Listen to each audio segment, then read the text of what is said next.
Ninguém nasce com medo do inferno. Esse medo não é instinto, não é natural. Ele foi ensinado, repetido e cuidadosamente cultivado. Na Europa medieval, a maioria das pessoas não sabia ler, não tinha livros, não tinha acesso ao conhecimento. Para entender o mundo, dependia quase totalmente de uma única instituição, a Igreja. Quem explicava a vida, explicava também o sofrimento, e quem explicava o sofrimento definia quem obedecia e quem aceitava. O inferno não era apenas uma crença religiosa, ele foi transformado em uma ferramenta prática de controle. Não era um conceito distante, não era algo reservado para depois da morte. O inferno era uma presença constante, uma ameaça invisível pairando sobre cada decisão cotidiana. A mensagem era simples e, justamente por isso, poderosa. Obediência salvava, desobediência condenava. E essa condenação não tinha fim. Não era prisão, não era multa, não era dor passageira, era eternidade. Pregadores descreviam o inferno com detalhes minuciosos: fogo que não se apagava, dor que não cessava, gritos que não encontravam silêncio. Essas descrições não eram exageros poéticos, eram ferramentas pedagógicas. O objetivo não era ensinar fé, era ensinar medo.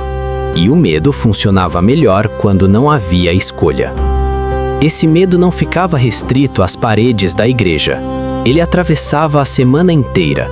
Estava nas conversas cochichadas, nos conselhos dados às crianças, nos olhares que silenciavam dúvidas.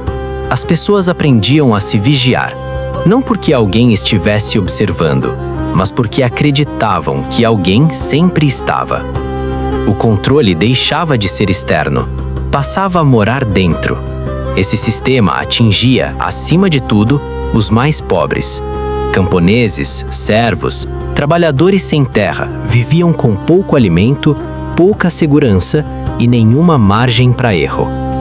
Eles eram ensinados a acreditar que pobreza era virtude, sofrimento era prova de fé, reclamar era ingratidão, questionar a ordem era pecado. Assim, a miséria deixava de ser um problema político e se tornava um problema moral. É nesse ponto que o medo do inferno se transforma em economia.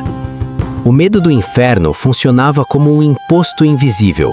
Não havia lei escrita, não havia soldados cobrando, mas havia culpa, e a culpa cobrava todos os dias.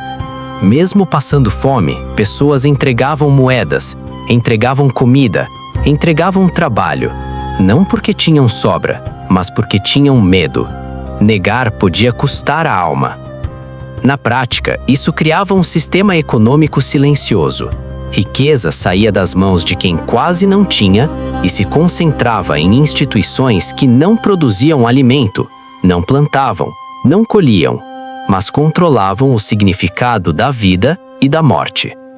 O medo fazia a economia girar sem nunca ser chamado de economia.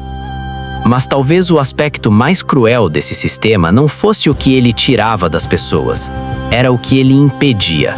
Quem aceitava o medo como destino deixava de tentar mudar. A pobreza se tornava permanente, não por falta de trabalho, mas por falta de permissão para imaginar outra vida. O medo congelava a hierarquia social. Quando a fome chegava, não era falha do sistema, era castigo. Quando a peste se espalhava, não era ignorância médica, era punição divina. Quando alguém vivia miseravelmente, a culpa era pessoal, nunca estrutural, nunca dos poderosos. Esse discurso protegia reis, senhores e instituições. O inferno blindava o poder terreno. Com o tempo, o controle se tornou ainda mais eficiente. O medo não precisava mais ser lembrado, ele já estava aprendido. Pais ensinavam aos filhos, comunidades se policiavam, o silêncio virava a regra. Não era mais necessário vigiar todos, cada um se vigiava sozinho. No fim, o medo do inferno não servia apenas para salvar almas, servia para manter uma ordem econômica e social. Uma ordem onde poucos acumulavam, muitos obedeciam, e a desigualdade parecia natural. Quando uma autoridade controla o destino eterno, ela não precisa controlar o presente com violência. E talvez por isso, o medo tenha sido a moeda mais eficiente da Idade Média. Para entender como o poder moldou a história das pessoas comuns, se inscreva no Origem de Tudo.